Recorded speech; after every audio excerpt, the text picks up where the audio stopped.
Cult Network. I'm Chris. I'm Matt. And I'm Honto.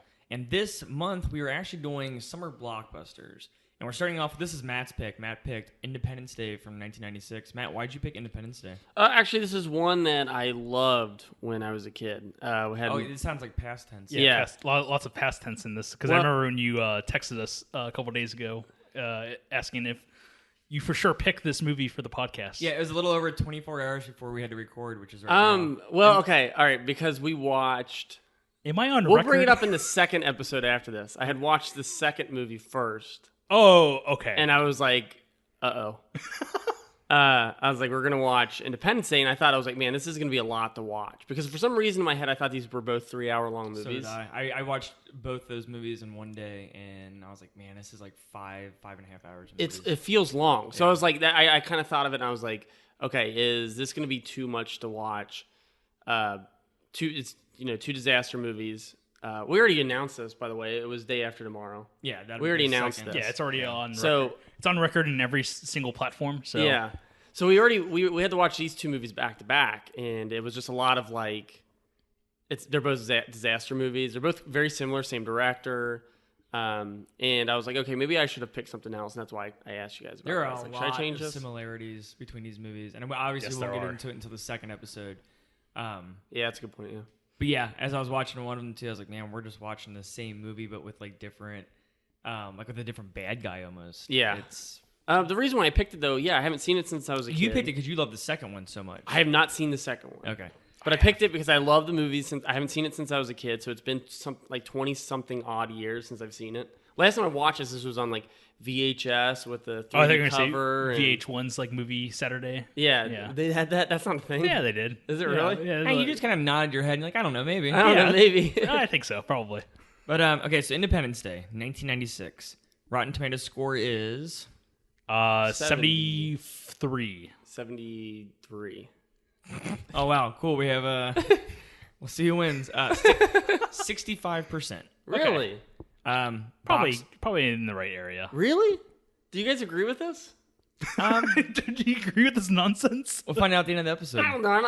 65 is really low. I would put Men in Black in the 65. Oh, I would put that way higher than Independence. Really? Yeah. I just remember Men in Black not quite hitting the right chords. But then again, that's one of those ones I haven't seen since I was. I haven't seen that in a while. Men in Black has a lot of funny stuff in it. A lot of funny. A lot of funny. Okay, so just to compare and contrast, Independence Day, the original, has 65%, and then ID5 has a. Does it take place on July 5th? No, I just wanted to call it ID5. Okay. Has a 29% Rotten Tomatoes. I think it deserves lower than that. Really? Yeah, in maybe the 10 range. Really, that bad? It's really bad. Okay. Yeah. I heard they almost kind of when a movie does a sequel way too late? What movie does it? It's a really late sequel. Oh, like Kingdom of the Crystal Skull. Oh, or okay. The Ghostbusters the remake or whatever. Okay. And they kind of rehash some of the same jokes here and there. Yeah. They do that with the plot points of Independence Day. They rehash the same plot points in Resurgence. Okay, I see what you're saying. Yeah. Okay. Yeah, that's what I've heard. It was too late, and I know that the whole lack of Will Smith thing is. Oh, it's really dumb. Do you know what happens to him? I think they kill him off, don't they? They do. He dies off screen. Yeah. Way before the story. Really? He dies in he's flying one of those alien ships, and he crashes. Really? Yeah. That sucks. Yeah. I read that the original way they were going to kill him off for the second Independence Day was at the end of the first one when him and Jeff Goldblum were walking or smoking their cigars. Will Smith trips, and then the cigar lights him on fire. Oh, and that was the original idea to kill him off screen. Yeah. I promise you fireworks. Yeah. That's what he yells to his kid. Yeah. Wow. All right. So domestically, it made $306 million.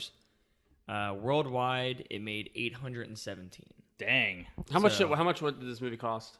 I did not get that. Probably in the 90s, the 90 million range, 90 million range, the $90 range. Oh, I would say 150 if anything. 90 million because it's in the 90s. Each decade they go for up right now. So the budget, $75 million. Well, okay. We are talking $96. That's what I mean. Yeah, it's always lower than you expect. So I'll butt up to you really quick with what you're talking about with budget, and so the movie script was written in 4 weeks by Dean Devlin and Roland Emmerich. Okay. I've heard Dean Devlin before. What's his Okay, you don't have to look it up. He just sounds familiar. I want to look him up now because we are doing a podcast about movies. Why don't you look that up? I will. This.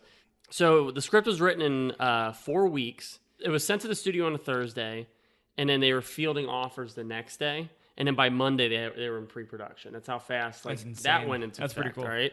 And then the movie was shot in 72 days. Holy, which is like, but Jesus, if you think about the special effects and stuff, but that's super short for like any movie. Mm-hmm. So for a blockbuster in 72 days, I mean, you're talking about like the amount of visual effects that go into this movie.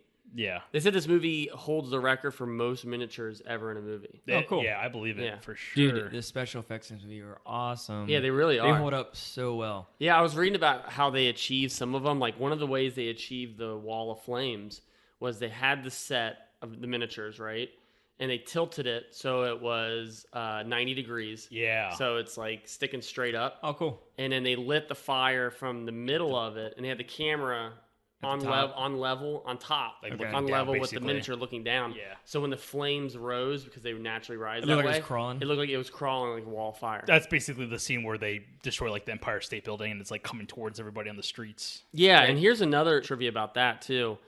They said that when the ray gun gets destroyed at the end, the ray gun gets, what do you mean? Basically the where he says I'm back or whatever. Yeah, he says I'm back. That is the exact same shot of the Empire State Building blowing up, but it's just flipped. Oh, okay. I don't know. Really? That says it's an IMDb one. I don't know if this is true. I'm gonna have to go back and really look at this. That sounds like a partial IMDb submission from a viewer. Because I was like, are they really this bold to just take a shot from earlier in the movie and just flip it? And, I mean, but then I'm like looking at it, and I'm like, well, it does kind of look. It does blow up the same way. Glow and everything. Yeah. Now speaking of that scene, I don't want to jump to the end. I just want to ask a question, like a yes or no question. Okay. Have you guys seen the alternate ending for this movie? Is there an alternate ending with Randy Quaid's character? Yeah, I can't tell if you're joking or not. No, this there real. is. This is real. legit. Have you seen it? No, I haven't. Okay, I'll talk to you about when we get to it because it's totally worth it. Real quick, Dean Devlin has been collaborating with Roland Emmerich since at least Stargate 1994. Yeah, there's a lot of. I was reading about there's a lot of contention with the way Stargate was treated at the studio with them. I think it was MGM produced Stargate. Yeah, possibly. And they were just kind of like all over the production. They chopped it a whole bunch. I believe it for sure. When they went to go option the script for Independence Day, they went to every single studio except MGM. Okay. And it was like, man, Dean Devlin was... MGM really missed out on this one. Yeah. MGM, like, it's. I think is MGM dead now? They were, yeah. Or did they get bought out? They were defunct. Like I feel like in the early 2000s, like they went out of business. But I feel like they still kind of exist in some sort of way because Casino Royale is a MGM. Yeah, joint. James Bond is like the only property I think MGM. But holds. I think they're affiliated with like either Sony or something. Okay. Something has like basically acquired them. Dean Devlin was also in Independence Day. Was in it? Who's he in it? Eagle 2 pilot. Is that the guy that pops up at the end that we talked about? Oh, it could be. Okay, so at the end of this movie, they show this pilot with like really long hair. He's wearing like a red trucker hat. He's got aviator sunglasses. Oh yeah. He gets a lot of screen time at the end. Like he pops up in a lot of scenes. I noticed him too, and I was like, "What a kind of interesting." That's an interesting. I was like really happy. I was like really happy. I was like, man, this guy is like the next build after Jeff Goldblum, Bill Pullman, Will Smith. And he's on the Randy poster. Quaid. He is like the next in line. He was the original hologram on the VHS. Him taking his hat off. Yeah. I do want to cut off real quick, just because we're talking about Roland Emmerich, and for those who aren't familiar with him, his movies have grossed, from what I read, I think it was like over $3 billion worldwide. So the guy is a big director. He has directed. His first thing that he really directed that was big was Universal Soldier. Okay, I do remember that. He did Stargate, Independence Day, Godzilla, Patriot, which is that holds up really well. I haven't seen it in like 10 years, but I would like to think it holds up really well. He also did Day After Tomorrow. He did 10,000 BC, which I never saw that. 2012, Anonymous. He also did White House Down, Stonewall. I don't know Stonewall. Stonewall doesn't sound familiar. I have seen White House Down. Okay. It was one of 2 White House movies that came out that year. I remember. The other one being Olympus Has Fallen, which is spun off into a 3-movie franchise. Yeah, who knew? somehow. Which one is? Oh, the Channing Tatum and Jamie Foxx. Okay. And then Olympus Has Fallen is Gerard Butler. It's the same like plot. Yeah, it's basically the White House gets taken over. Yeah, it's the same. Like somebody goes in to save the White House or the White House. Somebody goes in to save the president. Yeah. Okay. But in White House Down, they have a little bit more fun. It's like a fun, diehard. People. It all takes place in the White House for the most part. And this is the one with Gerald Butler. No, this is the one with Channing Tatum and Jamie Foxx because they have that line. Where it's like, "Don't get blood on my Reeboks or my Jordans." I did not remember that. That's I think that's like in the trailer, and that's like, that was like a one-liner from Jamie Foxx because he kills somebody. For some reason, the entire time you were describing that movie with Jamie Foxx, I was thinking of how his character looks in Spider-Man 2. Okay, so he's got like the weird glasses and his yeah. hair is kind of curly. And I'm sick. Mr. President. then he did Independence Day 2, and then his new movie, which comes out in November, is called Midway. Oh, yeah, I forgot. I saw the Midway. trailer for that. Yeah. Oh, there is a trailer up for it? Mhm. Okay. Yeah. The think cast Gerard Butler's is in that. pretty solid because we got Patrick Wilson, Yeah. Aaron Eckhart, Yep. Nick Jonas, Mandy Moore, Woody Harrelson, and the return of Dennis Quaid. So that's Roland Emmerich. You either like his movies or you don't. They all are very similar in. They're mostly not good. They're all like, Mostly not good. they're mostly at this point like big budget disaster movies in some form. Midway is going to be a disaster. Like it's like in a way it's. And somehow they're going to to destroy the White House in that movie, probably. in some way. in some way. Do you have any other trivia on Independence Day or? Yeah, I want to go through the cast first before I Yeah, get to do my the cast. Go last for piece it. of trivia. What do you got? All right, so obviously we know Will Smith, Bill Pullman, Jeff Goldblum, Vivica A. Fox. Yeah. Like those are our ones that were like I don't need to tell you who these people are. Yeah. You kind of know who they are. Jeff Goldblum's dad was played by Judd Hirsh, who Yeah. was famous for Taxi. Taxi, yeah. Oh, okay. The Mrs. President was played by Mary McDonnell, who's famous for Donnie Darko, Donnie She Darko plays- and Dances with Wolves. Mrs. Darko, and then I know her best from Battlestar Galactica because Yeah. she's in every single episode. I always meant to watch Battlestar Galactica. It's pretty good stuff. I like it a Yeah. lot. Yeah. Is it one of those shows? Has it aged well? Because it kind of landed right when think they were using CGI. If heavy anything, in the shows. CGI might be a little weird, but it has some of the best like space battles for a TV production. And it gets all philosophical throughout there's like a lot of thinking you got to do, Yeah. which is pretty cool. Randy Quaid, we all know Randy. It was like, I didn't realize I was like, oh, we're watching a movie with Randy Quaid, and we watched a movie with Dennis Quaid. Yeah, I just put those two together when we were watching. When I was that watching, kind of blew my mind. Yeah. I was like, I wonder what it'd been like to work with two, like a brother in each movie, like the differences. For Roland Emmerich. Quaids. Probably weirder for Randy Quaid, right? Yeah, so we can keep going. Like this cast is huge. We've got Harvey Fierstein, Yeah. who's from Mrs. David! I didn't realize two people from Mrs. Doubtfire are in this movie. Oh yeah, you're right. Yeah, him and the daughter, which is Lisa Jacob. Oh yeah. Okay. Yeah. Okay. Dude, Matt dropped Hanto dropped a. Hold on, I'm getting to it. I know what you're what gonna it get is to. It's what because this Hanto- blew my mind. I can't too. remember what I said, so this is gonna be crazy. Brett Spiner plays Dr. yeah. Oaken, Yeah. who I didn't realize he's in the second one. I was reading. He in the is second a one? main character in the second movie. Yeah, he doesn't die in this. Data. Yeah. Really? Don't tell me. I want to see this now. No, Him- I mean, you know he's in the first one, right? Yeah, but I didn't know. That's so weird they bring him back in the second one. And the way you said that, you're like Data, and I was like, no, you know that's Data in this, right? Data. And then he's got a lab, like a science partner or guy that's just standing in the background, has zero dialogue in this movie. Okay. He is also a main character in the second movie for some reason. Really? It's what's his name very that weird. played? He's in Seven. Is that? Am I right? Oh yeah. Remember I talked about it makes me. It makes me. Oh, Leland, no, not that guy. Leland. I he think his name reminds is me of Ray Leland, Park or Ray Parks. Leland Osner. Or Yeah, he Osner? always reminds me of Ray Park. Does it? Yeah, Okay. he kind of Yeah, looks but like he's the lust victim in Seven. In Seven, Yeah. yeah. I like how we all talk about it, like we don't want to really bring it up. We're like, yeah, Leland Orser. yeah, that's him. It's not him. I don't think he's in the second movie. Okay. Adam Baldwin. Yeah, Adam Baldwin. We all know Adam Baldwin from Chuck. My Bodyguard. My I don't know. It's from the 80s. I like how you're I like, watched yeah, those- I was like, we all know Adam Baldwin, you're like, from My Bodyguard. I think I only know him from. I watched it a lot as a kid. Yeah, I'm sure. Stay tuned. Nope. Nope.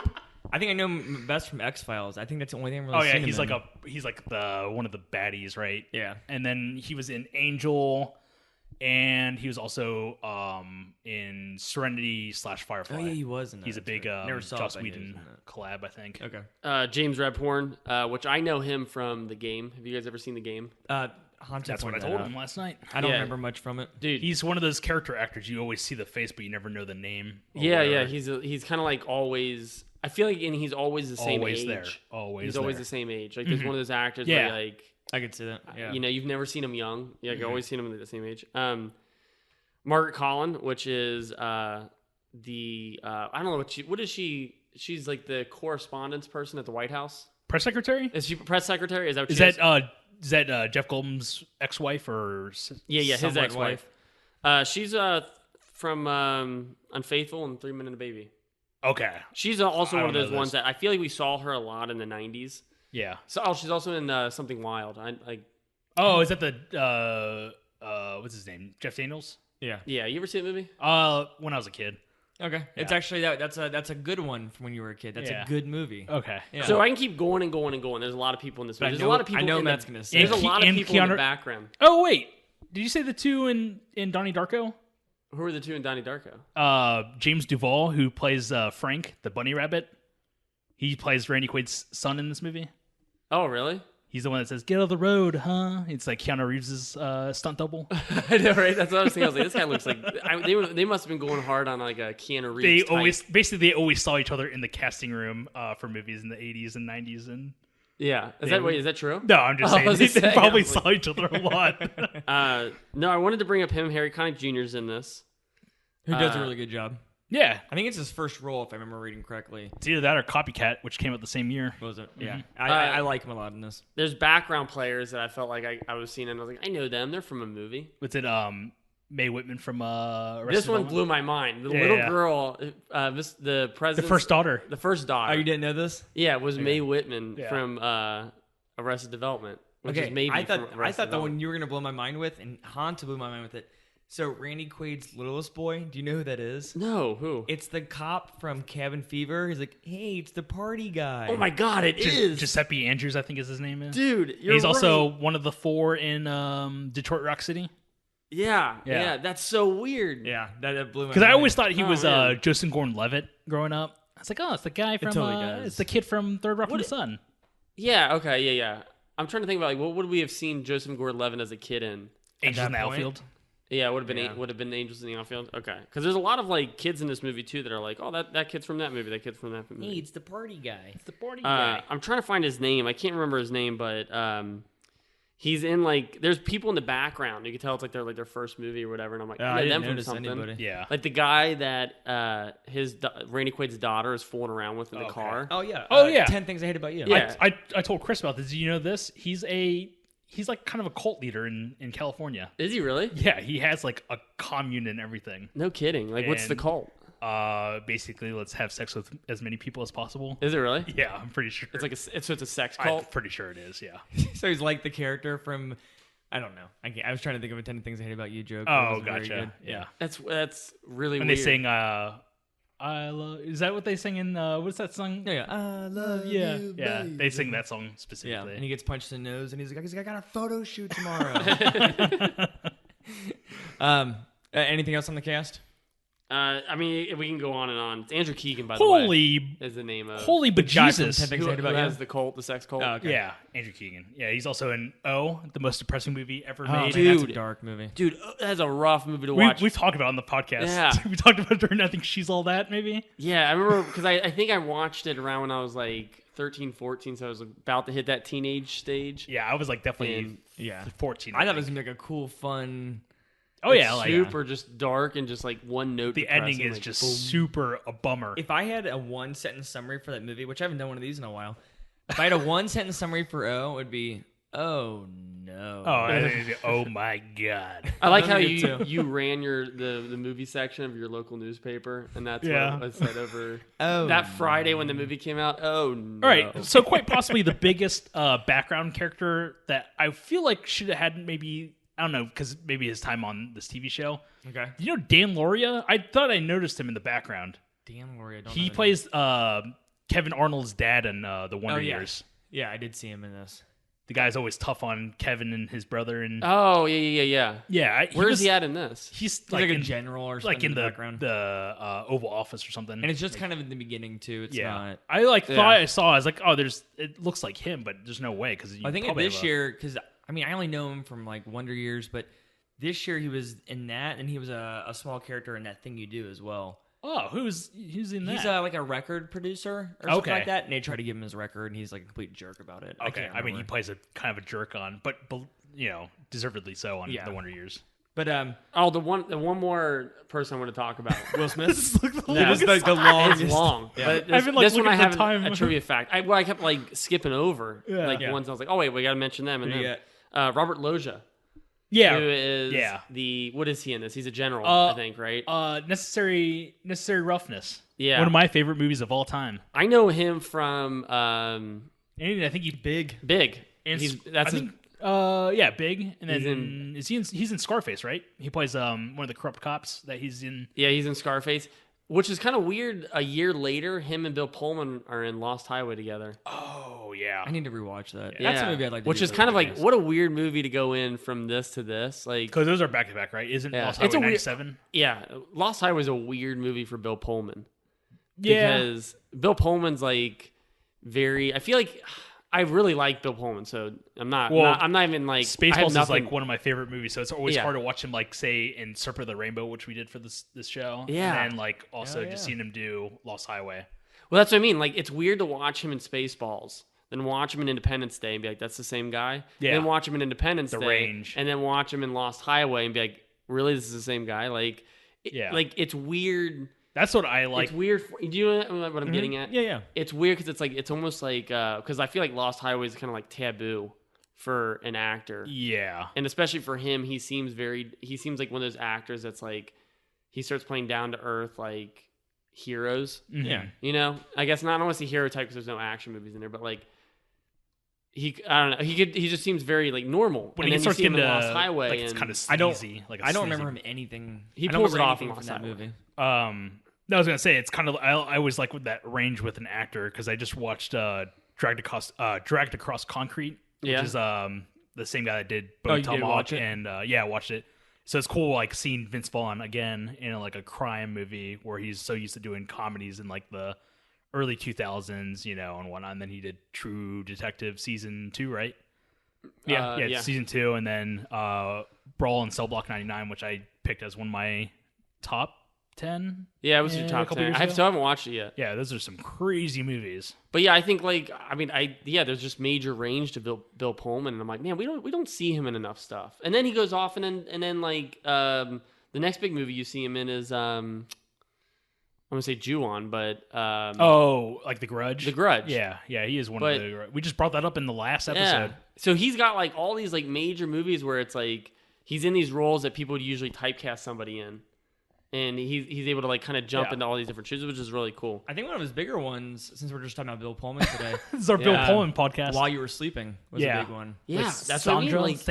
Sandra Bullock. Sandy. Dude, he's all over the place. It's just really cool, and he's still able to keep getting big movies. What is your favorite physical attribute of Bill Pullman? I like his hair. I think he's got good hair. Yeah. What would you say? Yeah, dude, he's got really good hair. Yeah. It's not because I'm bald. It's because I think he genuinely has great hair. Anybody with hair has great hair. He's got actor's hair.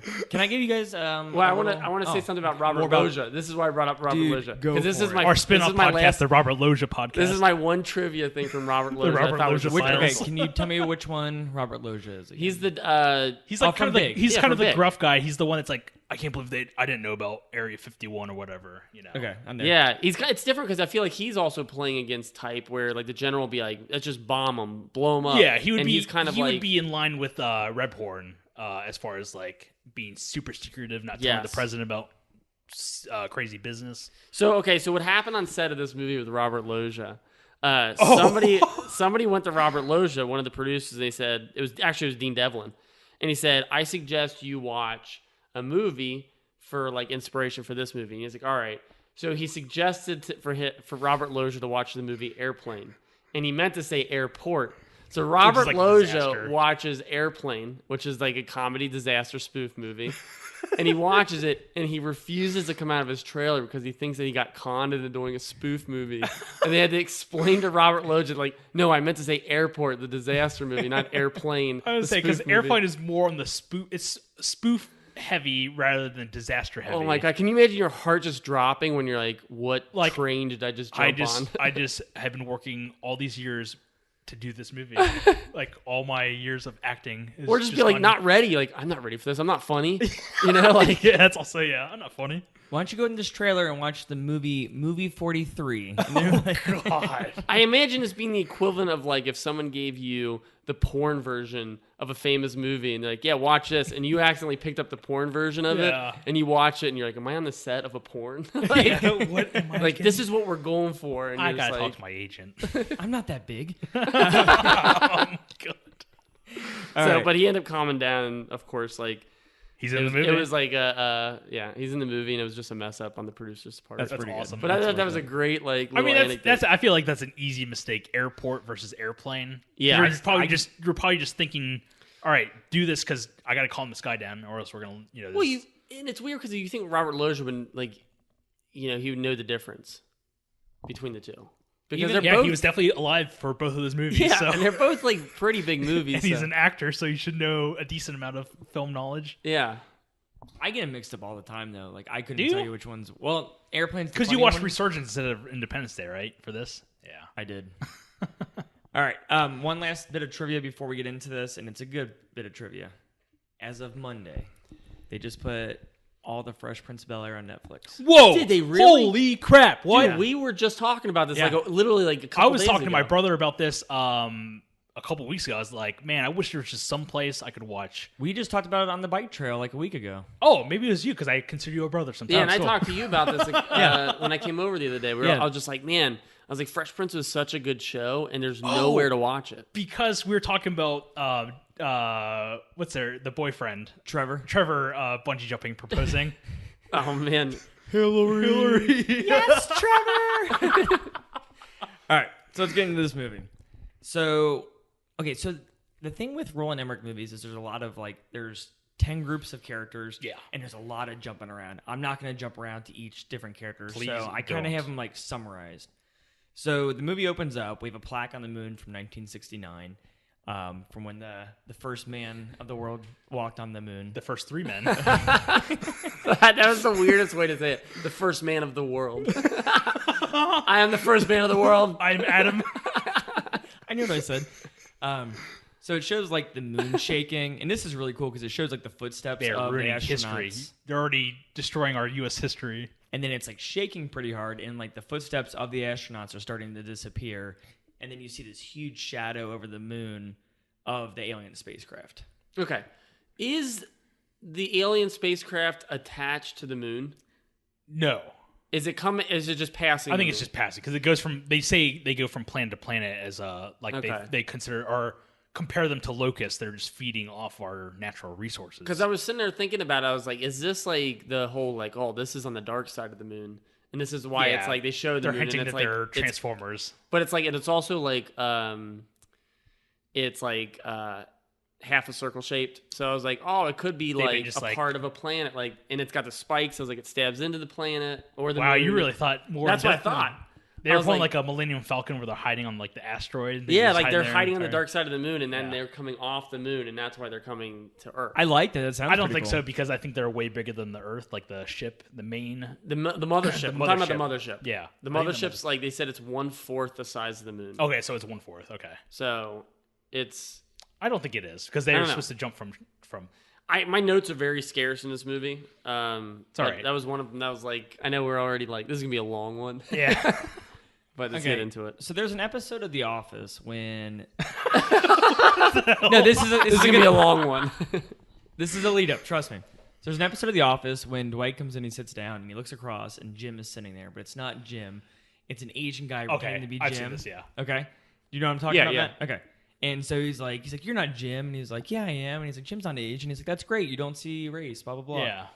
When this movie started, it opened up with an Asian man putting balls into a he was he's practicing his putting and it was a guy wearing a Hawaiian shirt. Yes, I thought that too. Okay, so when it started, because the shot was far away, and I thought it was Jeff Goldblum. Yeah, me too. And I was like, wait, is Jeff Goldblum even in this movie? And it was very confusing. So instantly, I was thrown off. It was weird because at first I saw it and the shot was from far away, and I was like, he's wearing clothes like Jeff. He's got the same body type. I say he's got same like clothes. even like the hair is like kind of similar, and he's got like Coke bottle glasses and everything. And then I was like, oh, it's Jeff Goldblum. And then like we cutting closer, I was like, oh, it's not Jeff Goldblum. But it threw me off. Okay, so it shows this guy, and he's working in, I don't know what this place is. He's just observing what, like, the satellite imagery of the planet and stuff. This is Day After Tomorrow has the same kind of notes for me where I'm like, what is this? We're like, what science station is this? Like, yeah, I think it's just where I'm like, they do science here. That sounds stupid. I'm like, what science station? But like, there's a lot of these like one-off, like out in the middle of Antarctica. And they study satellite photos. Yeah. Okay, that's fair. And this guy gets a signal, and it's from another world. And so the Pentagon gets contacted, and the president gets contacted, who's played by Bill Pullman. And this is pretty much like our introduction. This movie goes right into it, and we get our introduction to all these characters. We meet Jeffy Goldblum and his dad. Jeffy. And they're playing chess in the park. I like their dynamic. I think they're really good dynamic. Yes. We also meet Randy Quaid, who I guess he's like crop dusting. Yeah, he's an alcoholic. He ends up crop dusting the wrong field. We find out that he was taken. He's abducted. Do they actually is it actually confirmed that he was actually abducted, or is he just a crazy guy? I think he was abducted. I don't think he was. I think he's just a crazy guy. And then he just happens to save the world, I guess. Yeah, because I guess when I was a kid, I thought, I was like, oh, he was abducted. But then, watching it now, I'm like, maybe he wasn't abducted. Maybe he's just crazy. It's just like a characteristic to have for a character. Yeah, and he's not in this movie as much. Yeah, we talked about it last night. Dude, nobody is in this movie that much. I would say, if anything, it's mostly a Bill Pullman movie. It's weird, yeah. Bill Pullman kind of the steady, I think a part of it too is like our perception of the movie is that we see Bill Pullman throughout the movie, steadily, and then there's chunks where Will Smith is in it a lot, and then he's not in it. And then he's in it a lot, and he's not. And same with Jeff Goldblum. At a part towards the third act, Jeff Goldblum disappears. Yeah.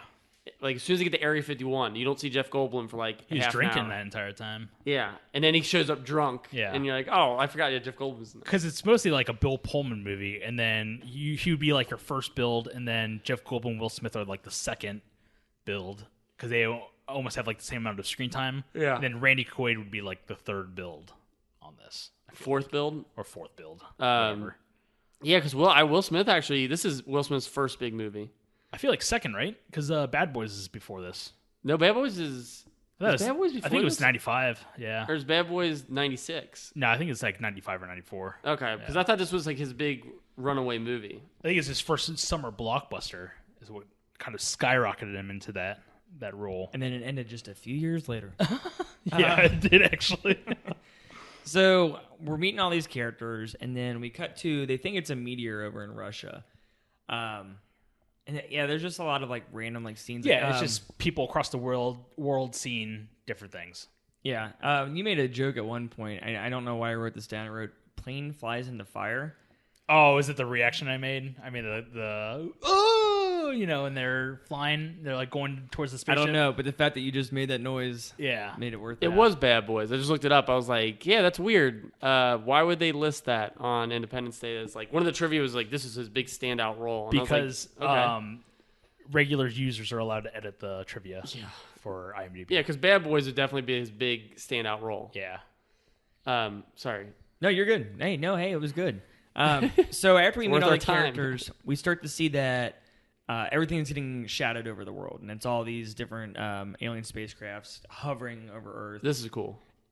Dude, when the first aircraft or spacecraft, whatever you want to call it, craft cheese, comes out of the clouds, and it's kind of got a rolling cloud effect to it. Yeah. That is a iconic shot. It is gorgeous. Yeah. It's a really cool the shot. build-up is really cool for this movie because, I wrote this down, and this is kind of the key difference between this, and I would say, I'm going to compare it a lot to Day After Tomorrow. The key difference between this and Day After Tomorrow is there's a lot of use of perspective. And, for instance, the alien ships are always, almost always shot from ground level looking up. Yeah. So you get used to the magnitude of how big these ships are. Yeah. And it helps with the build-up in this first arc where we're kind of showing shadows. We're showing them coming out of the clouds. Mostly obscured for the most part. Yeah. 'Cause you don't really get to see what it actually looks like until you're in the air with like Will Smith and Harry Connick Jr. Yeah, which is kind of cool because, once again, it's like perspective. Like, we're not in the sky until the main characters are in the sky. Good hour or something. Yeah, so we're with them. We're not the one. And what I mean by this, we're not the one sprawling helicopter shots of the landscape. We're not doing unnatural camera work. Yeah, where it's like flying through CGI landscapes. I'm pretty sure they do that in the second movie, where it's like, let's go, in the creases of the spaceship and see how detailed this is something Lord of the Rings started. Lord of the Rings started that where like with the orcs or where whatever. it was like flying up to like an orc's face and then it'd fly back and it'd go through a crevice of a wall and then it'd go to like the Fellowship and then you have this like kind of, it's really cool the first time you see it. But now that all these movies do it, it's like it's unnatural and it takes us out of the movie because all of a sudden now we're not in the movie, we're watching people in the movie. It's the same idea as like keeping a serial killer or a slasher obscured for the most part of the movie. You only see them in like the shadows. It's the same concept. If you show it too much, or even just like a monster, if you show it too much, then it like kind of kills the scares. That's a good point. If we're hanging out with the killer and he's like, if we're hanging out with like Jason and he's preparing to go, that's Chucky. That's Chucky the entire time. It takes you out. Like from 2 through whatever movie, they show him like just hanging out doing his everyday chores and stuff. Yeah, I think perspective is super important in movies, and it's kind of missing nowadays. Yeah, but go ahead. That was good. So at this point, we meet Will Smith, who is Air Force, I think. Yeah, Air Force. He's not Navy. He's not Army. He's not Marines. Yeah, no, he's Marines. Is he? Air Force, yeah. Air Force is Air Force Marines a thing? No, he's. I thought he's Marines. I think it's one or the other. It's not. It's not a combo deal. No, I think he Two says for one. he's Marines. Marine. Like I thought he was Marine captain. I don't know. I just know he flies airplanes or jets. So we meet Will Smith, We'll look it up. and he is with Vivica A. Fox, and her child is Nikki from Fresh Prince of Bel-Air. Yeah. And also Buckwheat and Little Rascals. Oh, yeah. Good call. Yeah, I totally forgot about that. Good. So Jeff Goldblum at this point kind of realizes that all these ships are kind of like cornering the Earth, and what they're going to do is like he basically compares it to chess, which we saw him playing in the beginning, and that they're going to attack. So they're strategically positioning themselves over the popular monuments or the biggest cities across the world. Yeah. So you got like the Kremlin, you got the Empire State Building, you got whatever. You know. And so he realizes there's going to be an attack. It's kind of weird because I feel like throughout this movie, Jeff Goldblum is the only person in the world who's understanding anything that's going on. Like there has to be at least five people. AKA the next episode we do for this podcast. Yeah. But I think what's really cool about this too with this movie is the structure of it. And I think what we're doing in this first story is we're introducing all these characters. We're getting introduced all these characters on their separate adventures, I guess, or separate storylines. And they are all going to converge in the third act, which is really neat. Yeah. And I mean, like, that's why I'm fine with, like, Jeff Goldblum being, like, the only one, because I don't want to know, like, I don't want 5 Jeff Goldblums. All 5 scientists or whatever, yeah. You know, all trying to figure it out. Like, they're all drunk, stumbling in at the end, and they're like... yeah, they're all, like, all figuring out their Jeff Goldblum I want to way. save the planet. I want to save the planet. I want to save the planet. I want to save the planet. Oh, my gosh, there's too many. Just one. No, I like that. Well, it is okay. I haven't seen it. I think you both have seen it. Is 2012 kind of set up the same way? I've never seen it. Oh, really? Yeah, I'm kind of like an anti-Roland Emmerich. I don't know if I have seen 2012. It's a killer cast. It's Woody Harrelson. It's John Cusack. Yeah, that's the only two I could think of. It's weird. Like I feel like I know the movie. Like I know what it is, but I can't remember if I've watched it or not. I think it's really a long strange. I'm almost positive I've only seen Independence Day, Godzilla, and The Patriot, and then as of like yesterday, I just finally watched Day After Tomorrow. So those are the only movies in the Roland Emmerich filmography. Have you never seen Day After Tomorrow until yesterday? Yeah. Ooh, I can't wait to hear. Spoiler alert, we do that for the next episode. All right, so back to Independence Day. Will and his girlfriend, they argue, but he has to leave. So, that's okay. So that's a weird shot. So Will Smith wakes up. He gets his coffee, he goes out to get the newspaper, and he sees that everybody's looking around. And then he looks forward. This happens a lot in movies, I feel like. Well, yeah, he just looks forward, and there's this giant spaceship. Like, your peripheral, like, you would see it. Like, you're not looking down as you walk outside. Like, yeah. He had to put his visor on. That's why he couldn't see. He was looking down and had his visor, so he couldn't see around his peripheral vision. He had those glasses on with the fake eyeballs that are attached to springs falling out. Yeah. There you go.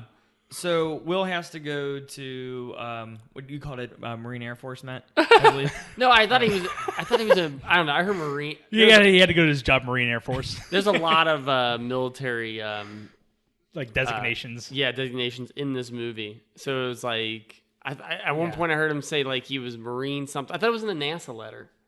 No, he was applying to NASA. Yeah, I thought it said something like... So he would have been NASA Air Force Marine I don't know. Force? I'm trying to look it up, but it's not happening. So he gets called away to base, and so this is the start of... He goes to base, and then his girl and their kid, they're going to come as well. Yeah. Which they should just came right away. Like, on that... Like, hey, get in the car right now. We'll go. I think she had a gig that night, right? Oh, she did have to work that night. Yeah. That's a good point. That's a very good point.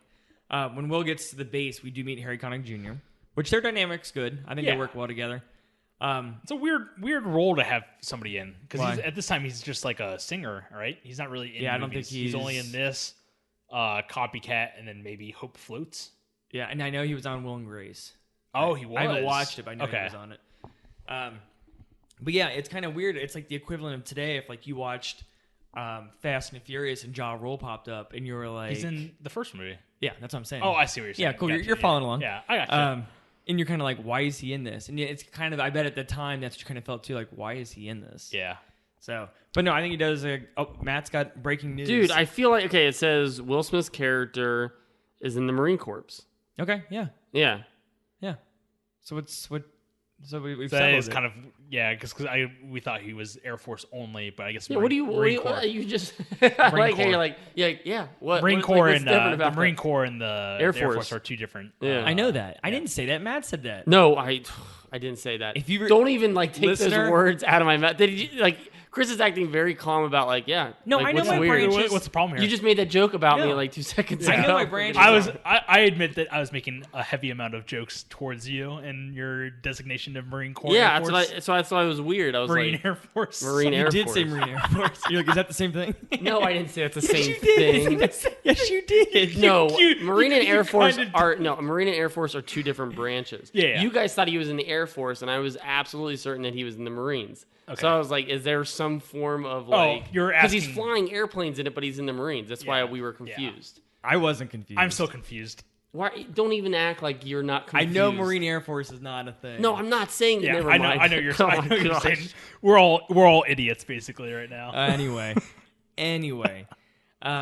So Jeff and his dad, they go to the White House because basically his wife is a secretary. I think she's press secretary. Press I've said secretary. this, like, for Bill Pullman. Yeah. And he needs to tell Bill Pullman, like, hey, I found out that there's a countdown we timer. got to evacuate all cities because there's a major attack about to happen in 6 hours or whatever. Now, this is the only thing I'll knock on this movie about. Is The access to America Online in the car. No, it's the I think it's what Jeff Goldblum ends up talking about. I'm like, how does he know this is a countdown? The 6 hours, and then it's like in approximately 6 hours, it's gonna blah blah, and then when it hits 0, it's like game over or whatever. Yeah, and I feel like Bill Pullman, him talking to Bill Pullman about it, Bill Pullman like immediately he's like, okay. I was like, dude, none of what he said made any sense. Yeah, I was like, you need to question him more before you go make the evacuation demand. We establish martial law and evacuate all people from every city. Yeah, because all he literally said was, yeah, he's like, they send a message and it's through like satellites, and it's like chess and game over. And then like I was like, wait a minute. And then Bill Pullman looks at me, he's like, all right. Like they're both in like unison. I'm confusing two scenes, by the way. No, I know, but like I totally know. He basically gives him like this super vague explanation about like he doesn't even say like they're gonna come in, they're gonna kill us and wipe us out. Yeah, he just doesn't says say like, that. He just says something might happen or something is probably going to happen. And he's like, in all right, 30 minutes or whatever. It's just vague. And he shows like, him his vague time clock on his laptop that he just actually has or whatever. His timer on his iPhone. He's like, Yeah. look, it's a timer, and he's like, all right, I got you. By the way, I didn't realize when I was a kid that Jeff Goldblum works for a cable company. He's a cable repairman. That's what he is. He's a cable repairman. I was gonna ask. I wasn't sure. Yeah, I wasn't sure either. Thought he was something else, but no, his dad keeps bringing it up. He's like, he's a cable repairman. That's crazy. Like, It is crazy. He's like, you got a PhD, you're super smart, and you're a cable repairman. He's like, I guess Matt Damon in like Good Will Hunting. He's like super smart, but has like a lower tier job. There's a lot of hidden talents in this movie. I wrote that down as a nice. note. Like Cool. Bill Pullman's military background. He can also fly airplanes. That's kind of badass. You know, yeah, Vivica A. Fox can drive dumpster trucks. She's a stripper. She's a stripper, but she can drive like dumpster trucks. You know, like I wouldn't even know what to do if I got in a car that big. Stick shift and everything. I don't know. Yeah, not to saying that she does. I'm just saying it's another hidden talent. Yeah, the characters all have like some kind of hidden talent. Yeah, and then including Will Smith knowing how to fly an alien plane, where he's like, "Yeah, I've seen him fly before. I know how it works." I'm in the Marine Corps, so I know how to fly it. I know. Yeah. I know how it works. I got it. But I get it for the sake of like driving the movie. Yeah, you know. Yeah, but you can't just like. I was watching this with somebody, and that person was like, "Why is like Vivica A. Fox driving the truck?" And I was like, "Yeah, well." Because she's good at it. I was like, but also, like, what the hell else is she going to do? Like, they can't have her just sit in the back of the truck for 30 minutes in the movie. That'd be boring. Like, give her the truck driving thing. I don't care. It's not going to suspend my disbelief in this movie. The world just got attacked by aliens. Like, you know, like. And it's cool because she does end up playing like a big role because she ends up saving like 20 lives. Yeah, for sure. And then her nice tie-in with the president's wife later on after she crashes is another cool tie-in to the movie. Yeah, and it all builds up to like we were talking about that third act where everybody kind of comes together in the same roof. And she says, "No offense to the first lady, I voted for the other guy," which is awesome. Yeah. I thought that was pretty good. I was like, oh, that's kind of cool. Yeah. So we get the scene where we're about to make alien contact. We have this helicopter, and they call it the welcome wagon. And it's basically got all these lights on there, and they're going to communicate to the aliens through these lights. And the guy is right up next to the ship. The ship opens with this bright light. And they're saying hello. I don't know. Even if No way. You're in that helicopter, you're sitting there, and you're like, we're going to die. Like, do they? Yeah. I guess they're basically parodying this in... Is Mars Attacks after this? Yes. Okay. Are they basically parodying like the welcome wagon, where it's like, oh, they're just kind of friendly or whatever? I think Mars Attacks is its own thing. Yeah. And like it's weird because Mars Attacks like spoofs it, but it's not. It's also its own standalone. It's a standalone thing. Yeah. It's supposed to be that way. Yeah. And it doesn't really make fun of it. You know what I mean? Yeah. And it's more making fun of 50s alien movies. That's true. But I guess I could see the tie-in. And then, so we do get one thing where, so Vivica A. Fox is, she calls it exotic dancing, and she ballet or whatever. What do you call it, Chris? Yeah. No, I was gonna whatever. So her friend is like, I'm gonna go see the aliens tonight. I'm gonna go welcome them. So she goes up to the top of the building, and she has this sign. Oh, it's the Saved by the Bell, the college girl years. from Saved by the Bell. That's what she's from. I couldn't figure out what she was from. I was like, I know her. I remember back in the day, I knew what she was from. Yeah. And and this college years. Spaceship is right on top of them, and just blows up. Like this I couldn't imagine. Like, this thing is like touching the very, very top of the building. Is so close to these people. Yeah. It's like as the doors open, it scrapes their cheeks, and it's knocking people off the roof. Welcome.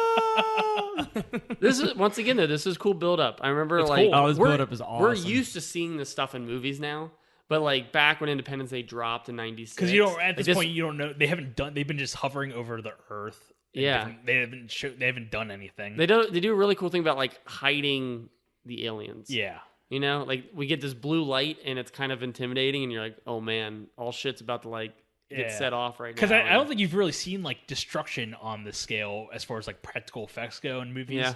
Like this is the first time you've seen like a massive like building exploding. And what's cool too is that this is probably at this point like maybe 40 minutes into the movie, and it's been nothing but set up, here we go, and then the blue lights, and then for the next 10 minutes, everything is destroyed, and you're like, this looks really good. It looks awesome. It still looks good today.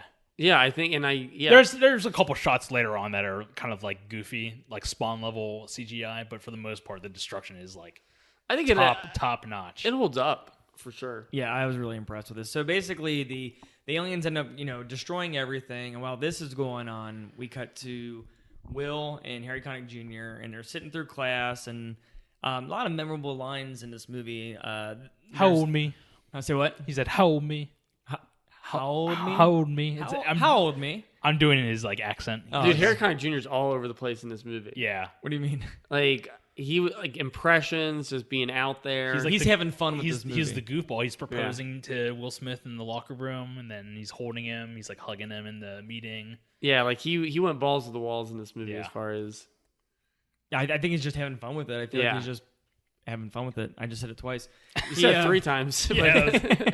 Now Beetlejuice is gonna arrive. So they're setting up their character, and then they go out, and they got this like dynamic of like, let's get up there, let's do this, and then you could tell they have like this bond, this friendship, and then as they go to shoot at like the giant spaceship, they realize The there's destroyers. shields up. Yeah. We'll call these destroyers. That's I what like that. Okay. Yeah. That's what I think they're And calling them. these little The TIE destroyers. fighters are the smaller ships. Yeah, we'll call those TIE fighters. These little destroyers end up coming out and end up having like this big space fight. Those which- are TIE fighters. Yeah, the destroyer is the big one. It's like the Hovering mothership, over the Earth. destroyer, and then we'll call those little ones TIE fighters. TIE fighters. So they Saucers. Yeah. so the little Saucers. ones. Call them saucers. So the little ones, they start fighting.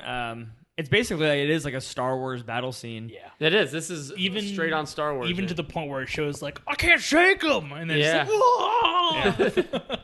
And Harry Connick Jr. tries to pull a cool move, and it doesn't work out, and he ends up getting killed. Well, he has like a panic attack. Yeah, I wrote this down too. This was kind of weird because it's like I remember watching this as a kid, and I was like, "Did he die because he can't breathe?" No, I think it's actually And well, then, it's like, it's, watching it now, it's it's like- two things. It's like panic attack. He pulls a maneuver that he shouldn't be doing, and I think the G's cause him to freak out. Pulls his mask off, and he can't breathe because there's no oxygen supply. Yeah. and then he just kind of like, no pun intended, spaces out, and then can't eject or whatever, and then basically Then just it's dies. done. Yeah. And then there's this whole chase scene, and Will Smith throws like a parachute onto the alien's spacecraft, causing him to wreck. And then Will Smith ejects from his jet, and as he lands on the ground, he breaks both of his legs. Dude, I cringed when I saw this when we were watching this last night. I was like, his knees just exploded on impact. I made a note for this movie. I said multiple stunt doubles may have gotten seriously injured during the making of this movie. Between when they attack the Air Force Base, there's like multiple explosions happening. There's like people flying backwards, like on fire, and then you got Will Smith's stunt double who like basically breaks both of his shins and after he parachutes. Yeah. Oh Dude, man, it's brutal looking. But Will Smith ends up going to approach the alien. Alien wakes up. He punches it, which I think is hysterical. And it's total like Will Smith humor. I feel like. I don't like. Really? I don't like He it. starts getting real comical. No, I don't mind the comical stuff, but how come he's able to knock this alien out, and then like 30 minutes later, Takes this bullets. alien's able to take like out 4 people in a operating room? It takes like 30,000 shots to kill the alien. Yeah. Because the suit he's wearing, like the aliens are basically wearing like exoskeleton suits. Yeah, so this, These are, like- I didn't realize this until watching this time too. Like, go ahead and explain this. Well, it's like the alien that you see initially is basically just like an armor of a sort. It's not actually the alien. The thing that opens up and it has like the other alien side, kind of like Men in Black. Yeah. That's like the alien, Yeah. the actual alien that you can kill. it's weird because it's like The shell is like a non-living organism. it's like a mecha suit, basically. basically. Like the real alien is inside this, like the head part of this mecha suit, yeah, this biomecha suit, I guess. Biomecha suit. Biomecha. And because I didn't realize. So this isn't the alien, Yeah. really. So when he punches it, he basically has like it's like hitting an somebody's iron- car to knock him out. an iron fist of in a way. Do you get that? Interesting. Yeah, it's like no, punching. I'm- It's like punching somebody's car to knock the driver out. Yeah, exactly. It's yeah. like That's so. a good way to compare it. But I just it's weird because just because of the really cool dissection scene that comes later in the movie, they can't. He's able to take out like 4 people in that place, and He got those tentacles. he had he had him. He had him in the ship too. That's true. Yeah. While everything else is going on, meanwhile, Will ends up dragging the body of the alien through the desert until all these RVs show up, and it happens to be Randy Quaid. And Will's like, "Hey, can you take me to a nearby base?" And Randy Quaid's like, "There's nothing on the map." And Will's like, "Oh, it's there." I don't think Will would know about. He knows it over the president. Is that true? Yeah, Because Bill Pullman doesn't know that Area 51 exists. I don't think that Will Smith is that. plausible deniability is what he calls it. By the way. Oh, okay. I don't think Will Smith is that high on the ranking. His clearance level isn't high enough because he's Marine Air Force. Yeah. See, and this would have been a cool tie-in if they said like, he knew how to fly the ship because like Will Smith had worked at Area 51 as like some sort of like as some sort of aerial expert, as the stock boy beforehand. Yeah, and they got because like they kind of give him this identity of like no-name pilot. He's just a pilot. Yeah, he's a Marine pilot. And then all of a sudden, like, he knows the maneuverability of this spaceship by just looking at it. Oh, for sure, yeah. So it'd be kind of cool if they made a tie-in where it was just like a throwback thing where he's like, yeah, I worked a stint at Area 51. I'm not allowed to talk about it. That's why I know where it's at, and that's why I also know how to fly the ship. And that would be a cool little line just to throw in there. Yeah. Yeah. Hidden talents. This movie should be called Hidden Talents. Hidden Talents Day. Hidden Talents Day. It sounds like an awesome thing that happens at your school. That's right before summer hits. You got Hidden Talents Day. Hidden Talents Day. I dig it. So they get to Area 51, and the president meets this nerd who, he has long hair. It's Brent Spiner. Yeah, I know. I wrote nerd in my notes. Nerd. So he meets this nerd. Your ogre notes? Nerd. The president is ogre. He's like, Mr. President, nerd. So the scientist is like, oh man, so many exciting things have happened the past few days. And Bill Pullman's exciting. People are dying here. Sorry, did I just steal your thunder? Yeah, man. You've been doing it the entire episode. And he's pretty much saying that nothing has happened with the spaceship until the past few days because now it's become active since all these aliens have shown up. And that's why everything is exciting to him. So they pretty much talk about how they saw the aliens back in the day, and they actually have 3 of them captive, and I think they're all 3 dead. Is that correct? Yeah. Yeah, and they're all just kind of floating in water via Mark Hamill from Empire Strikes Back. Good. Yeah. Good one. That's what you wrote? No, I just came up with it. I was going to say. It just fell Couldn't in you my tell mouth. by the hesitation in his voice that he was making it up on the spot? So they find out... Well, this is the Roswell crash, is what this is. Yeah, that's what they're hinting. Oh, okay, cool. Yeah, so this is the Roswell crash. I didn't think about that. So Will Smith brings the alien to Area 51. They say, we're going to dissect this. And so they start cutting it open. It's a really cool scene. The actual alien looks really cool. I love this whole, practical effect. I always remember this is like a jump scare for me as a kid in theaters when they're like cutting it open and just like launches open. The doors of the exoskeleton. And then his eyes open and the alien pretty much just kills everyone in there via Michael Myers and Halloween 6. Oh, man. Dude, that was a very, very weird pull. Dude, same year or year after? That was 96. 96 is Halloween. Yeah, so same year. I think Roland directed both those. I'd watch a natural disaster movie with Michael Myers as the main force of destruction. So then it wouldn't be a natural disaster movie; it'd just be a Halloween movie. I'd watch that movie. Are you talking about actually? But you got a kind of a cool idea there. What if you did like a natural disaster movie, but the natural disaster was Michael Myers? You know? No, it's a hurricane that they're covering, but they call it Michael Myers.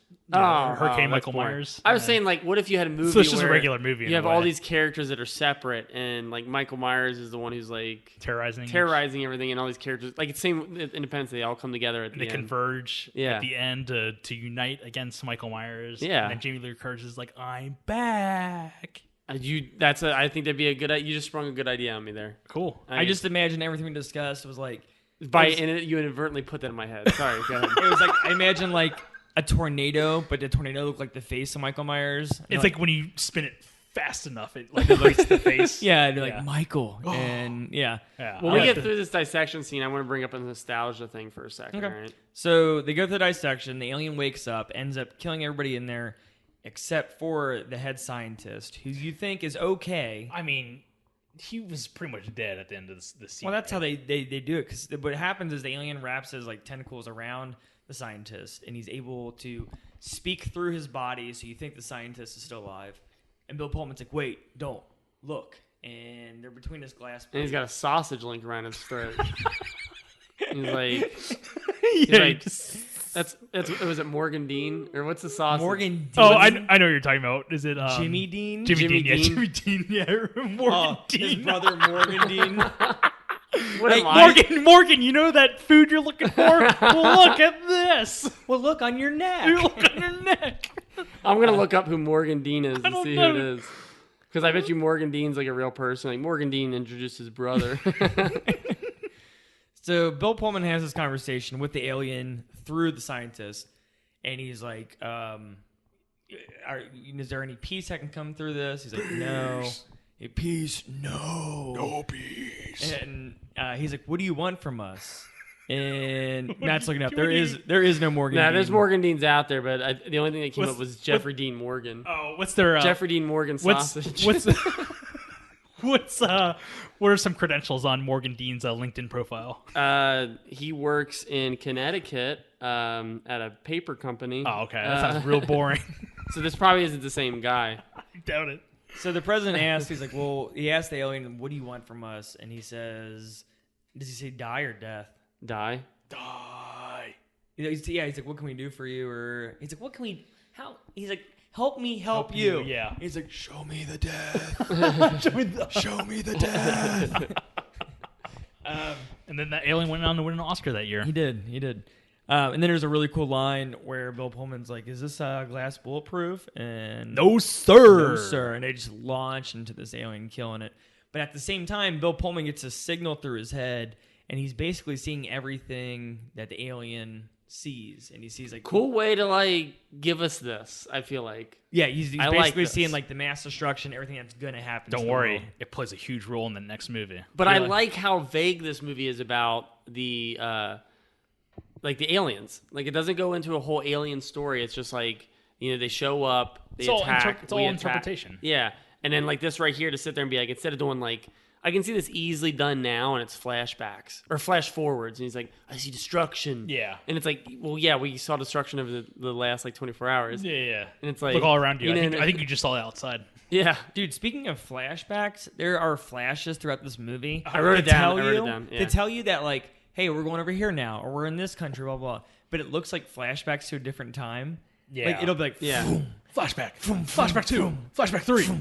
It's and really then bizarre. they'll throw like American iconography in there where it's just like, it'll be like Will Smith, American flag, aliens. Bald Eagle. Chuck Norris is there too. We know what we're watching. It's really weird and dated, and they stopped doing it after like, I think 30 minutes into the movie. Yeah. It's this weird... Because the director realized it was dated too. He's like, that's not used anymore. It's dated. Like, do you want us to take out the whole movie? He's like, nah, you've already edited it. Yeah. It's like this strobe effect. We've already spent money on it. So the nostalgia thing I want to bring up. Did you guys buy the toys?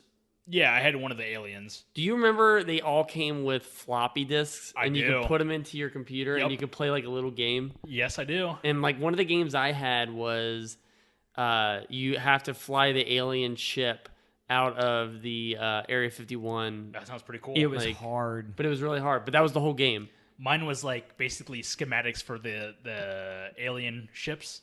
And it was like basically just click around and it would like lead you to another page, and it was real boring. So you got the no fun one? Yeah, I got the no fun one. Yeah. It was like the one that you guys had sounded really great. It was. Essentially, it was like the internet. It was like they gave you like a part of the internet. They're basically putting you in the role. They give you a website basically. Like they're putting you into the shoes of Jeff Goldblum's character. Yeah.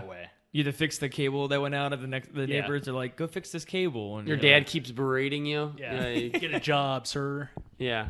Dude, we also had the Men in Black PC game, which was I remember being pretty cool. Dude, the PC game for Men in Black was pretty dope because it's it's like a darker toned Men in Black, and what it is like I think you're Jay the entire time, or I don't know if you're ever K. Now I can't remember. You were in the Arctic, weren't you? Yeah, at one point you go to Antarctica to go solve an alien like mystery. It's all okay. It's a point and click game. Okay. It's all mystery based. Cool. So at one point, there's a segment where you go to Antarctica and you basically go to the thing. That's awesome. And you're like in the Antarctica and you're going through like this area where something just happened. Nice. In like this research center in Antarctica, and it's the thing. It was a cool game. Yeah, and it's darker tone. It's more horror based. Yeah. And I remember really, really liking it. I have to look it was that just kind of creepy. Crazy. Yeah. So the president decides we're gonna nuke everything. Nuke them all. And so they go to nuke and it doesn't work. And everyone has radiation at this point. Yeah, right. And at this point, Will decides he's going to steal a helicopter and go save Vivica. I feel like this is really weird because I feel like they didn't see each other till the end, but for some reason in this movie, it's like the first 20 minutes they're like reunited. Yeah. And so he saves everybody. I feel like this is weird too. Like I feel like he doesn't care enough about Vivica Fox up until this moment. Like there's not even if it was just a throwaway line where it was like him. I feel like he's not as worried about what just happened in L.A. where his future wife and son. Yeah, he is, because he goes up to Robert Loggia at one point. And he's like, "Sir, I just want to let you know I'm really anxious to get back to blah blah blah." Like, they get back to his hometown. He's like, "Dude, it was all destroyed." No, it wasn't a hometown. It was the Air Force base. He's like, "I want to get back to no, he wanted to get back to her. No, No, he goes to He's like, I want to get back to El Toro. He's like, I'm really interested to get back in there. And they're like, El Toro's destroyed. That's the Air Force base. Yeah, but it was near her, and once everything was destroyed, that's why he was like, "Oh man." Maybe she was supposed to go meet him at El Toro.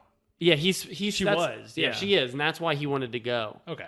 So he was obviously upset that he thinks. But she's dead. it comes late. I feel like it's weird because it's like the last 30 minutes of this movie. Yeah, I feel like I'm not aware of love. Of love. What is it?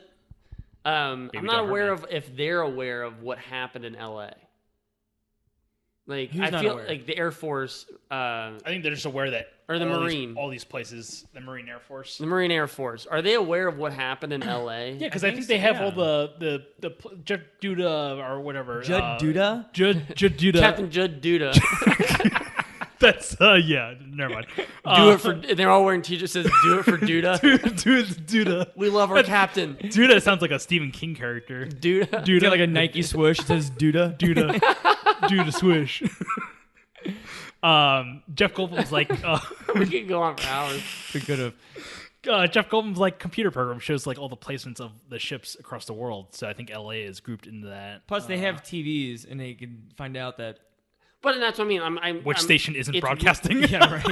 The local news. Yeah, it's weird that like I just feel like it's weird the way Will Smith's character is after the destruction. Yeah. Like it almost seems like he's not aware that LA is destroyed. I think the writing, even though they're fighting over LA. It could he's not worried about Vivica Fox. That was what I'm getting. I don't at. think so at all. It could be just due to the writing not being completely there. Yeah. I think that's all. And I'm like just looking for a throwaway line where he's like, I hope she's okay, and like. And I'm sorry, he does do that. He's like, I hope she's okay. And they're like, yeah. And Harry Connick Jr. says something like, yeah, I'm sure she got out. Yeah. But I feel like I'd be like, guys, I am not in the right mindset to fly this jet to go fight. Yeah. Because I am thinking about my future wife and future Maybe it's son. because the movie's afraid of like having a sad moment, like right after all the destruction. Yeah. No, because there's a sad moment right here when the president's wife dies. And there's a sad moment when all those people died in the alien attacks. I'm talking about before. There's a lot of sad parts in this movie. I'm talking about before. I'm not saying in the movie in general. I'm talking about they're afraid to have a sad moment with Will Smith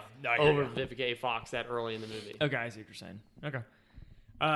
So next... Very confusing. I'm confused by what it's okay. just I'll transpired. explain love after the podcast.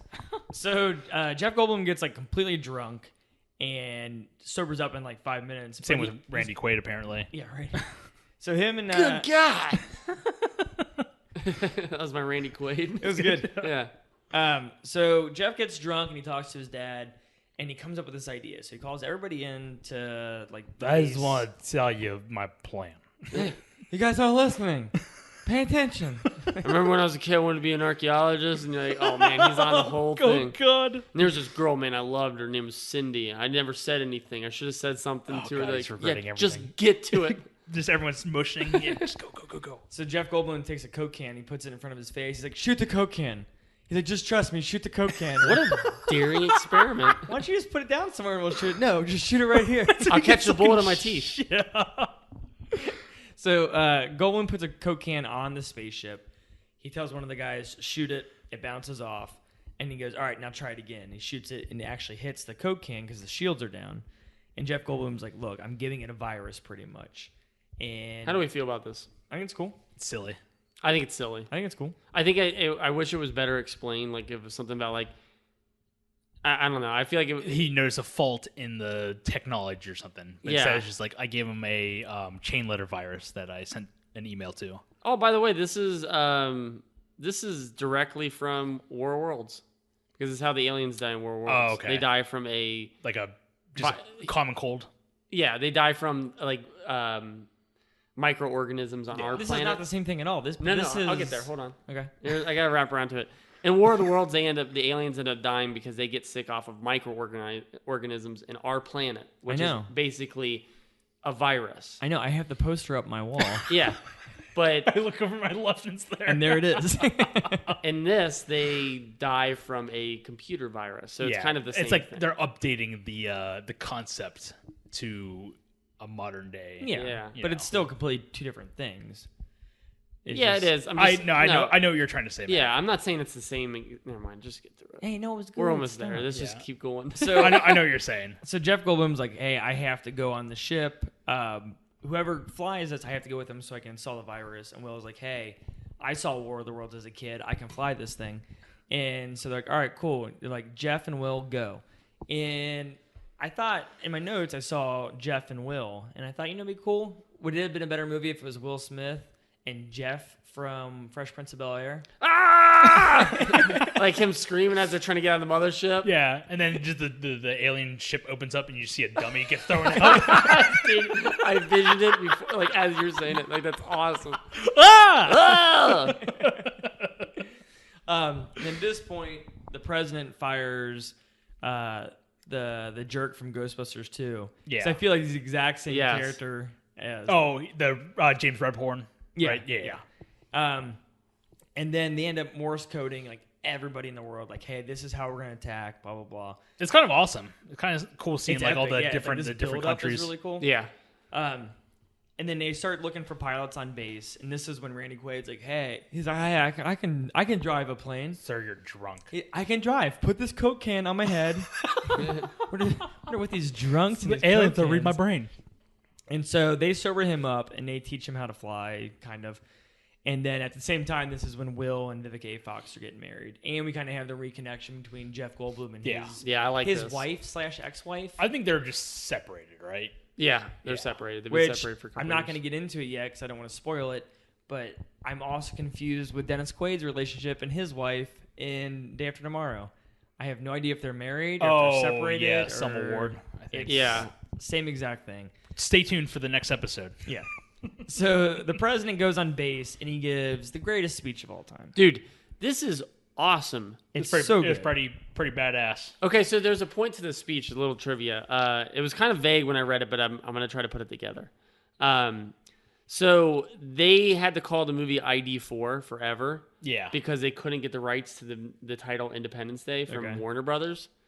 And the reason why he says Independence Day in this speech is so they could further getting the rights for the title Independence Day because it's in the speech. Okay. Oh, So cool. that's why this movie is called ID4, which is a really weird... ID4 is weird, yeah. It's a weird title, right? Yeah.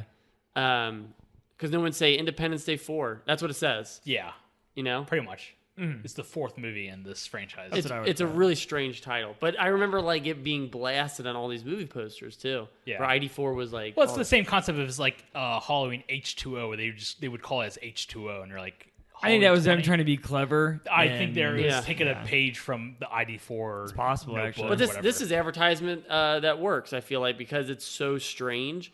It makes you pay attention and remember the title of that movie for even sure. more. Yeah. You know, H2O was like, that's stupid water. Yeah, but you know what? that's We water. still call it H2O. Oh, yeah, for sure. Like, it grabs you, as opposed to Halloween. 20 years later is what they're... If it was called Halloween, the night Michael's back, you know, like that wouldn't grab you. Yeah. And somehow H2O does. Yeah, you still refer to it as H2O because you know exactly what that movie means. Yes. Yeah. And actually, if they weren't going to, I read that too about the not using that title. And if they didn't get the title, they were going to call it Hidden Talents Day. Oh, Wow, going back. It actually sounds like I'm saying hidden H talons, HDT. like talons. It'd be Like, called yeah, Hidden Talons Day. it'd be HDT. HDTV Day? HDT Day. HDTV No, it'd 4? be HTD. It'd just be Hidden Talents Day. Yeah. HD. It sounds like HTD. it sounds like a virus. HTD. Like you would get HDT. Guys, got Oh, the like blue War of screen the death. Worlds? Yeah, HTD. Like War of the Worlds? Yeah, War. Hidden Talons Day? Yeah. Wow. You're just saying the Yeah. same joke. It has nothing to do with what we're talking I just about. wanted to say it again. So the president gives this amazing speech, and I don't think anybody recorded it because there's no phones at this time. Yeah. You, And- and if they made this movie today, you would have just a sea of cell phones and cell It phones would have lighting been. up. Dude, I was geeking at this because this speech is awesome, But one of the things we used to do, Honto, on July 4th, we used to buy like $400 in fireworks. Oh my god! Yeah, and then we'd play this speech on loudspeakers, but before we would blow up the fireworks for the neighborhood. That's cool. Yeah, Nice. but you think about it, and it sounds really stupid because at one point he's talking, he's like, you're about to be a part of the biggest aerial battle in the history of the world. And we're like, and it was just kind of, yeah, it was awesome. We were actually making a joke while we were watching it that since nobody recorded it, someone came up to him and they're like, Mr. President, do you think you can say that speech again verbatim so we can record it? It's like, yeah, of course. The journalist that survived one of the attacks is like, I need this for my report or whatever. Yeah. He's like, just say it exactly how you said it. He's like, yeah, that's cool. And he starts to say it and he's like, man, today is our great day. And they're like, that's not what you said. And he's like, oh, on ID4, it's a day to remember. This isn't it. No. We're united.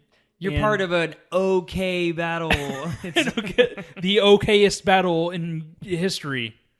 It was a lot funnier when we said it. Yeah, I was going to say. I know, Matt didn't even have a smile. I remember like having to make a speech at my little brother's wedding and trying to like improv it, and it came out terrible. I can only imagine like trying to give out a speech, like improv speech for like Independence Day, and you're just like, people have a lot of hidden talents.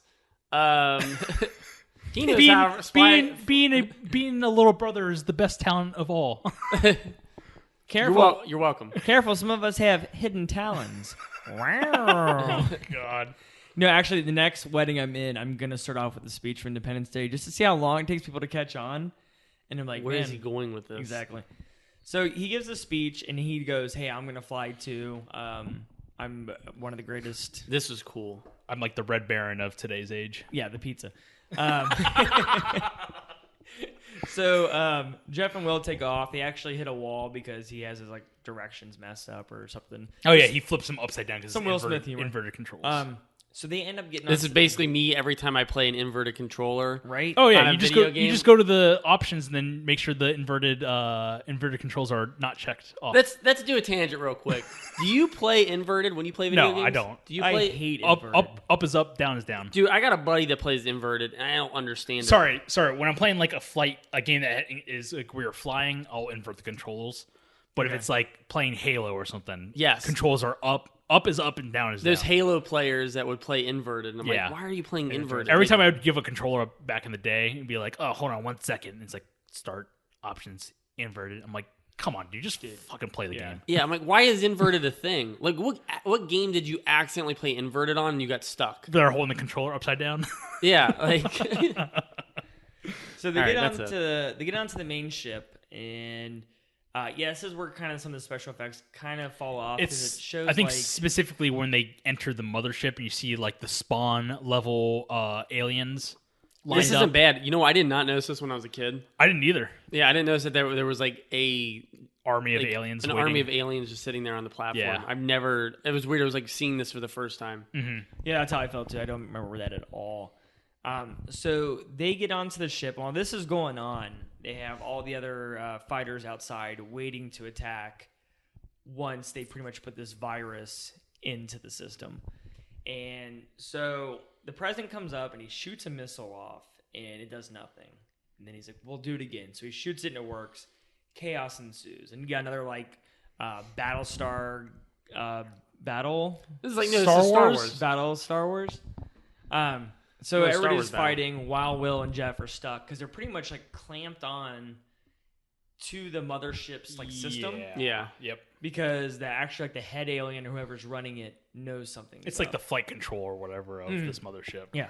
And so Will and Jeff are like, we're dead. This is it. So they light their cigars, they get ready to put the virus in, and they shoot one of the nukes into the main alien. And as they do, the main alien. I mean, that's what it is. I mean, it's like, no, he's not the main alien. He's just like running the controls. That's what I was saying. He's like flight control. Yeah, it was like his first day in the tower. Yeah, yeah. It's his first day. It's a big day for him. I have a wife and kid. And it goes through them, and it goes into like it looks like it goes into the control room, like the alien control room, the flight control room, which I've been saying for like the last 2 minutes. Yeah, you have the main alien. So the main alien. So Will and Jeff, they get released. Meanwhile, the president has a missile he's going to shoot at like the main the beam me up, Scotty. Yeah, they're device. Like they're lasers from Kindergarten Cop. There we go. Yeah, and his missile misses, and then all of a sudden, Randy Quaid comes out of nowhere, and he's like, I got one more missile, and he goes to shoot it, it's stuck. So Randy Quaid flies up into the laser beam, and what's his line? Go ahead. I can't remember. You know what it is. I'm back. He says, It's I'm like, back. hello, boys. I'm home early. Remember me? Oh, yeah. And as he flies up into the laser, he explodes. It's such an epic scene, man. I made It the is joke so that the cool. shields got activated and then he just bounces off the shield. It's like, boom. Oh. So the deleted scene for this, the alternate ending, is that Randy Quaid's character... There's like a triple flashback and he's being probed back when he got abducted. not even close. Okay.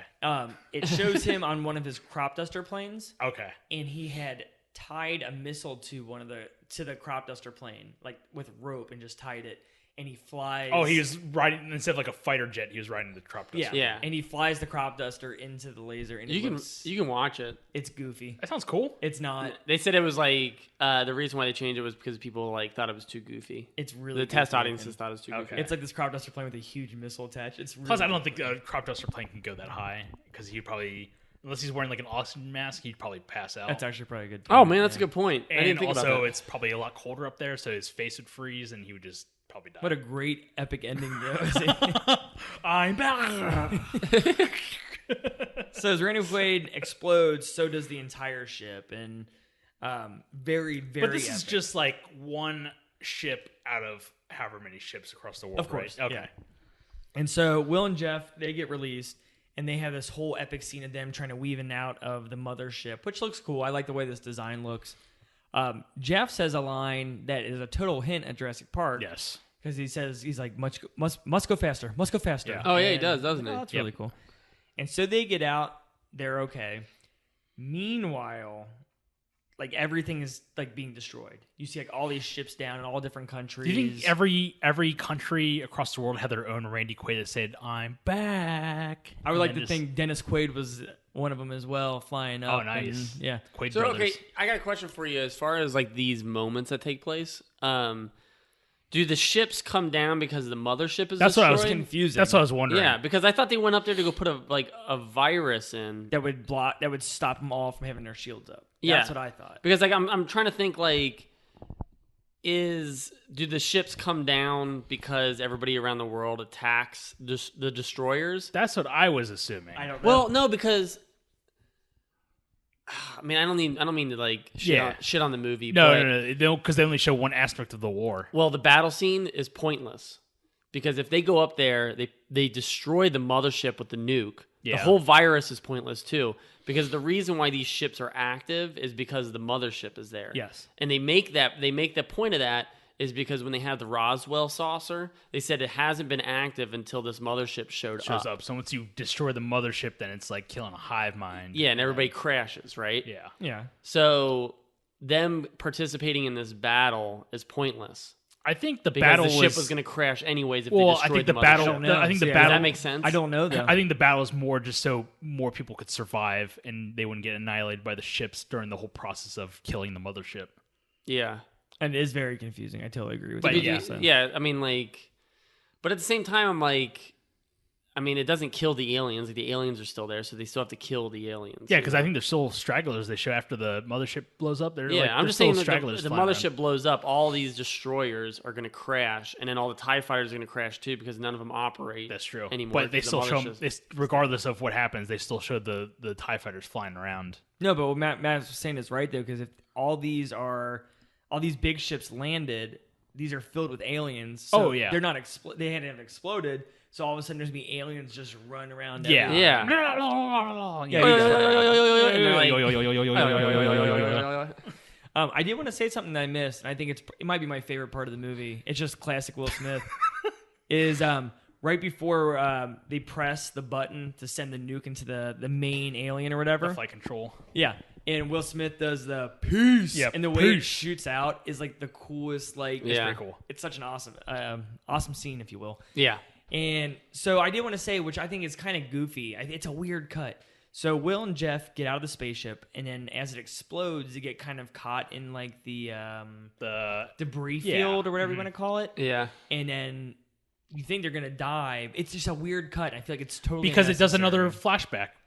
It does, yeah. That scene is like, it does the whole flashback thing. It's a really weird scene. Oh, you mean the transition flash? Yeah, it as does they're a flying transition out, flash. it's like gaining on them, and then like that strobe transition. and then it engulfs them in flames. The green flame. It's green goofy. Flame.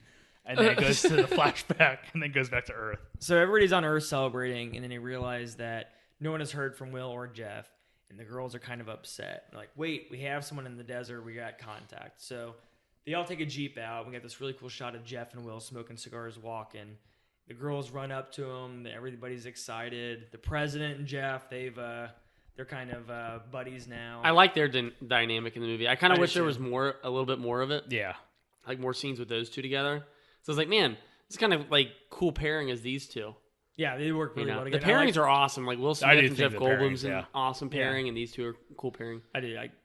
Cool pairing. Cool pairing. And cool pair of earrings. Cool pairing. There you go. Cool pairings. Hey, it's Chris over here. Oh man, sorry. Being possessed. Oh no, my hidden talent.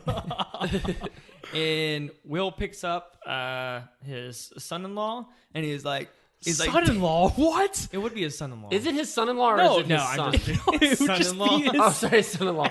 Sorry, I meant to say this earlier because I meant to bring this up. Is it his son or is it his? It would eventually be his son. It'd be his son-in-law. Is it? So it's Vivica A. Fox's kid. Yeah. Okay, all right. But his son-in-law. But his No, you got it all wrong. You don't know how anything works. What's up, dude? Didn't I promise you fireworks? But Will Smith has that awesome line. He's like, "Hey, didn't I promise you fireworks?" And what does he say? Yeah. Yep. And, and then there's this really cool shot of fireworks going off in the sky. There's no fireworks going off in the sky. It's the debris from the mothership falling down. And they spell the end at the end. Yeah. And then Yeah. Bling. Tinkerbell comes in and it's like, bling. Yeah, it spells it out when she hits the space debris. It's Disney. We'll buy you later. We'll own you soon. Yeah, because this is 20th Century Fox, right? Oh, I guess they do. They do own them. 23 years. yeah, see you in 20 years. And that's Independence Day. All right, grade it. What do you got? I'll give it a B+. B. I will give it an A-. Really? You like I this movie? really like this movie. Dude, it is so I was good. very, very hesitant because of the tone of the text that you sent out to us. It's because of the next one that we watched.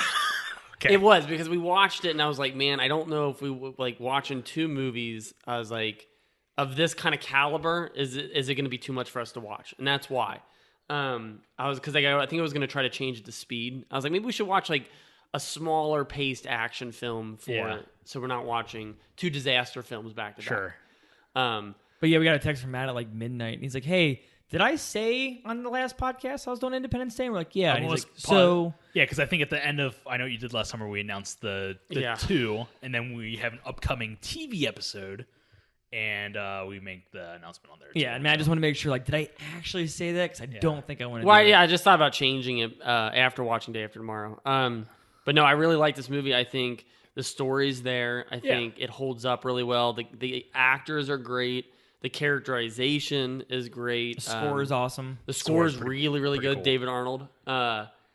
It's a solid movie. It's a really solid movie, and I think it'll hold up in another 20 years. I think for me, it gets a B because of the some pacing issues. Okay. And then just the lack of certain characters or certain actors throughout the movie. I thought they all had equal screen time. Yeah. But there's a whole period of time when like Will Smith is not even in the movie, and then Jeff Goldblum's kind of missing in action, and Randy Quaid of all of them definitely has the least amount of screen time. Yeah, I think it's cool if you watched it for the first time. You could almost feel like any of these characters could die off. Yeah. Because they don't hold the equivalent of the same screen time. Mm-hmm. You know, they all kind of support each other, and there's really no main character in this movie. Yeah. And I think because of that, you have this kind of cool drive. I mean, I would love to have seen this for the first time now, because I'd probably wonder, like, dude, how it would hold up. Bill Pullman could die. His wife just died. He's in danger, right? He's flying the ship. He could die in this situation. Yeah. Jeff Goldblum and Will Smith could die because they're both up on this ship together, and they could be the heroes of the day. And Bill Pullman's been kind of leading this movie a little bit more. You know what I mean? Yeah. So you kind of feel that. Okay, I dig it. Yeah. So that's Independence Day. I know we all loved it. We are going to continue with this director in our next pick. My pick, I've been wanting to do this like we started the podcast, but we're going to do Day After Tomorrow. I've seen this multiple times. I've seen this one time. And Matt, you've seen it twice, maybe? Twice. This is my second time watching. Yeah, so we're gonna do that to continue our summer blockbuster movies. But if you could rate and review us on any social media platforms, iTunes, you can find us on there. You can rate and review us there. Listen to us on SoundCloud if you want. We also have a TV show now on YouTube. Under Cinema Cult Network.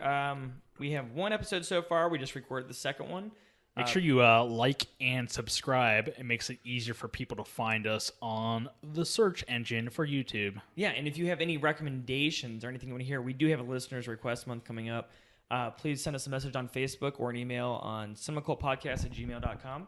I'm Chris. I'm Matt. And I'm Honto. And we'll see you next time.